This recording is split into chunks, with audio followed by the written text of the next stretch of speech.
Bonjour à tout le monde, étrangers. 29 avril 2020. Je vais vous partager la thématique des psaumes et les proverbes. Essayez toujours de manger dans la paix.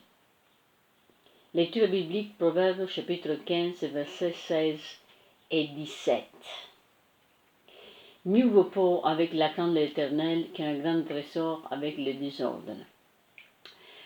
Pouvoir vivre dans la paix et la calme est une très grande bénédiction. Il y a tant de problèmes, des désarrois, des confusions, des perturbations et des dangers dans ce monde que peu de gens connaissent la paix véritablement et la tranquillité. La criminalité remplit notre ville et des pays sont en guerre l'un contre l'autre. Il y a aussi beaucoup de guerres ethniques avec des peuplades qui se massacrent les uns les autres dans le même pays.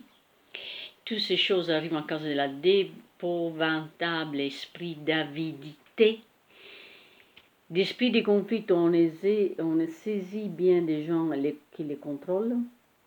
Les gens volent des possessions, les nations, les terres aussi résultent des difficultés de guerre. Paul a dit que j'ai appris à me contenter de l'état où je me trouve.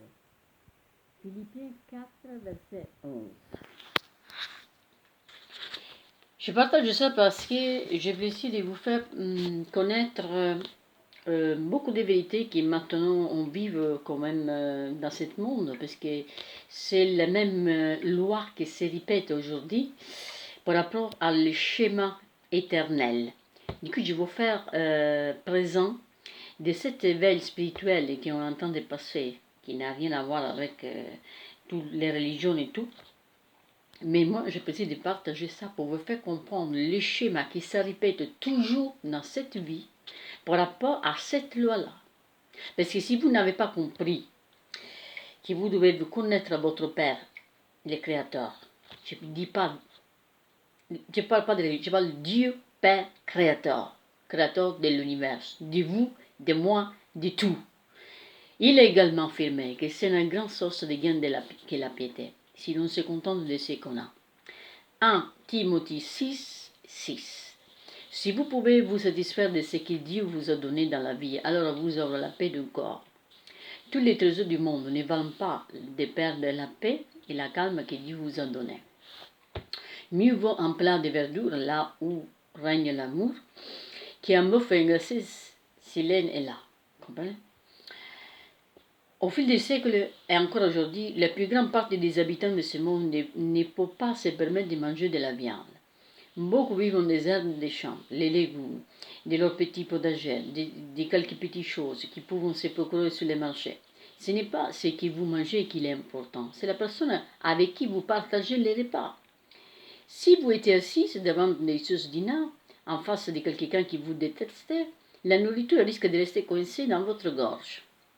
Bien des gens entendent d'être à la table avec leur famille pour commencer à se plaindre et à critiquer. Il y a plus de disputes qui se produisent au moment du repas qu'à toute autre période de la journée. Du coup, ainsi, quand vous mangez et que vous devez écouter des ronchonnements, des plaintes, des personnes qui critiquent tout cela ne peut affecter votre système digestif. Pour ma part, je suis convaincue que bien des gens ont des problèmes d'estomac pour cette raison. Non pas à cause de ce qu'ils mangent, mais à cause de ce qu'ils écoutent et mangent. Essayez d'éviter autant que possible les disputes. Ne mentionne rien qui puisse provoquer de la colère ou des problèmes pendant un repas.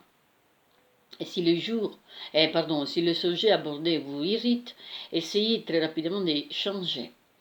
Si rien n'y fait, tentez alors de prendre vos repas tout seul, mais surtout pas avec une personne qui s'exprime de manière péremptoire, négative, dérangeante ou désespérante.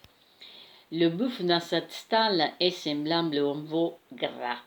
C'est un animal que l'on n'a jamais laissé sortir dans le pâturage. Il demeure dans l'étable où il est nourri avec des grains enrichis qu'il engraisse pour ensuite être abattu.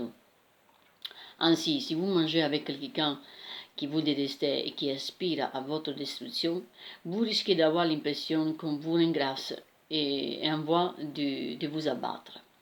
Donc, je vous laisse ça au nom de Dieu, Père éternel. Sois guéri, sois béni. Merci.